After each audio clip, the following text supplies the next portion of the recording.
rise to hypocrisy and undermines all your cries of Hey, we have our first guest in the room with us today. Hallelujah. And it is LJ Murphy. LJ, thank you for coming back to visit. It's my pleasure, Ruth. Thank you for asking me. You know, is that loud enough? Come closer. Come closer. So, you have a gig tonight, you said. Is that right? Yes, I do. I gotta make these louder. Oh, good. It's the knobs, right? The first knobs on the bottom. Yeah. Kate Parati saves the day. This is live, so, you know, talk in your mic. This is happening as it's happening. Yeah, this is live TV, and that's why, you know, we really, you know, celebrate everything that's live, because what else really is there? Everything is fake anyway these days, especially reality television. It's the opposite of contrived, definitely. What, live is the opposite of contrived? I would say, yeah. It's real, it's sincere, it's, you know, it's genuine. So There you go. That's what makes it good. So, LJ, where are you from? You look kind of retro to me. Well, I'm actually from the 20th century. Are you sure? Yeah. Okay. As best we can determine. And this is the 21st century, right? I think it is, yeah. All right. Why? I never understand that. How is the century always like a century ahead? I know. They never got that right. Is that like when you're 0 when you're born? In China, you're 1 when you're born? Like, so in China, is it the 20th century? It might be, but they never have the time right in California either, do they? So these things happen. Wait, I don't get that. How do they not have the time right in California? Well, because over there, if you turn on the TV, the old baseball games start at 10 o'clock. It's all messed up out there in California. They get It's the 1 time o'clock. all wrong. Where are you from? I'm from New York. What part? From Queens. Really? Yeah. You were born in Queens? I was born in Queens. Is that right? Where were you born? West Palm Beach. Oh, right. You're a Florida boy. Yeah. I was born in the Bronx, if that means anything. But back to you. Right. So you have a gig tonight. Where's your gig? At Bar 82. Okay. In That's Manhattan. Yeah. Yeah. It's on 2nd Avenue. Right. Near St. Mark's Place, next to the BBQ. Wow, that BBQ. Do you ever eat there?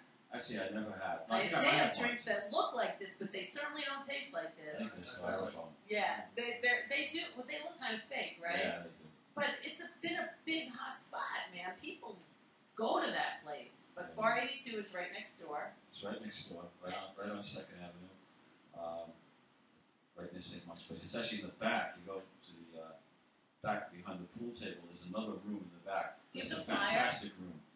That doesn't show. That's just the general flyer. Okay, well, we can look at a general flyer. General flyer. Yeah, so you play a lot in the city, don't you? Yeah, quite a bit. And when do you play next? My next show is going to be, after tonight, will be on June 18th, Paul McCartney's birthday. Happy birthday, sir. If it's on a Wednesday, we would know. But It's actually Saturday. It's at Banjo Jim's at 7 o'clock. Nice. I'll have my combo with me. That's Now, what I will is tonight. there a Paul McCartney thing in the air that night? Like, do you have to learn something, Paul McCartney? There's usually a Paul McCartney something every day. Like, I do think there's a Wings. Yep, see? Wings released Back to the Egg on June 8th. Did you know that album? I didn't know. I do know the album. June 8th, Back to the Egg. Do you know that album? I don't know that. Do you know one song from that album? I do. It's What? called Getting Closer. It's the first song. Really? Yeah. it's a So good do you song. like Paul McCartney? Yeah, I do. Yeah? I like all the Beatles. I'm a pretty big Beatles fan. That's cool. They inspire you? Yeah. Oh, definitely. That's good. Do you like the Rolling Stones? Very much, yeah. They released Jumping Jack Flash on this day, That's June one of 8th. the greatest. So That's that's even one better of- than Getting Closer. Which one do you Yeah. like better? Pardon me? Which one do you like better? The Stones or the Beatles? I'd probably say that the Beatles were my first band that I loved, and so I would have to put them ahead of the Stones, but I love the Stones. It's really neck and neck. It really is. Now, are you a Mets fan because you came from Queens? Yes, I am. See, that usually goes hand in hand, doesn't it? It's like a skeleton in the closet right there, isn't it? Oh! These days it is. Well, You're from the Bronx, right? I am. I was born in the Bronx, and my grandfather worked for the team. My cousin still works for the team. The Yankees. Yeah. The only team. I like the Mets, though. Three guesses. I do like the Mets, but I mean, it's like I have Yankee blood and I can't help it. Yeah, sure. But you know, I'm not like an anti-Met. No, in honesty, no one from the Bronx should really be a Mets fan, unless it's Ed Kranepool. Well, unless they're in the World Series and the Yankees aren't. Well, then Then I'm a Met fan all the way. That's good. Of course. It's a good kind of Yankee fan. I root for New York. Did you ever see the library one year when it was the two teams and you know that those big lions that sit outside the library? Oh, sure. They had one dressed like a Met and one dressed like a Yankee. It was How the New York is coolest that? thing I ever saw. I loved it. But back to you. All right. When did you start playing? Like, did you ever live anywhere but New York? Actually, I've lived. The only legal address I've ever had is in New York. Well, my address is, and so I've never actually lived in another place besides New York. That's always been my place to be. I like it a lot.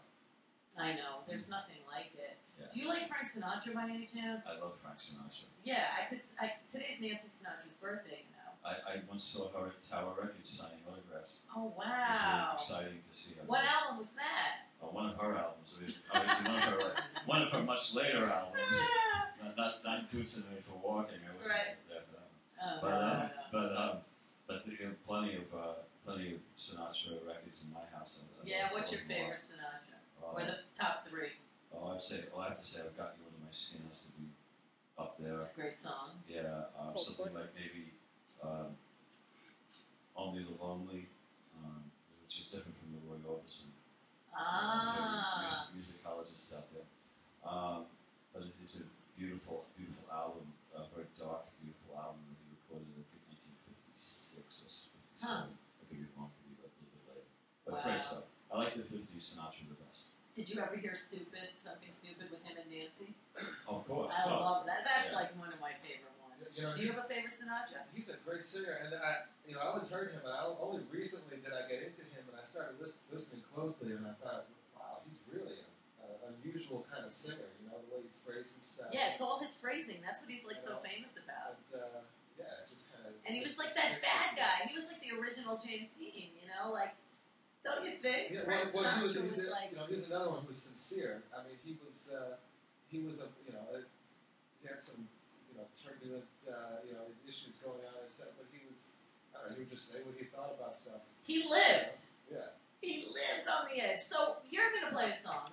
Yes. So we're going to take a short break Okay. and then set you up and listen to your. Stop and she looks the wrong way and no one knows. Cause I declined to indulge.